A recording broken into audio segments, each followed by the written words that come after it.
आता कसं लागतंय मम्मा?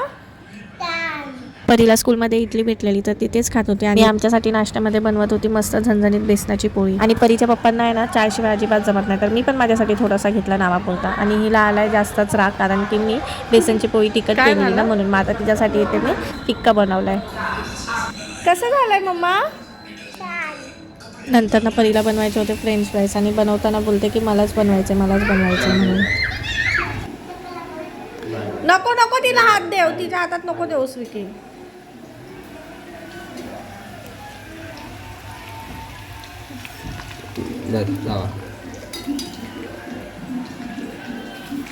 Happy mamma.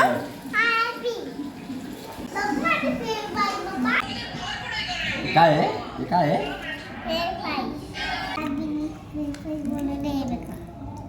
हे? खाऊ कसे झाले सांगा, फ्रेंड्सला सांग कसे झालेत.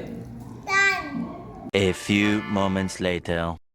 मेरा दिल तू मेरी जान, आय लव यू परी, तू शहतान but you love me daddy. और अभी तो रुको, क्लाइमैक्स अभी बाकी. आता तुला झोका द्यायचा टाइम आलाय बेटा.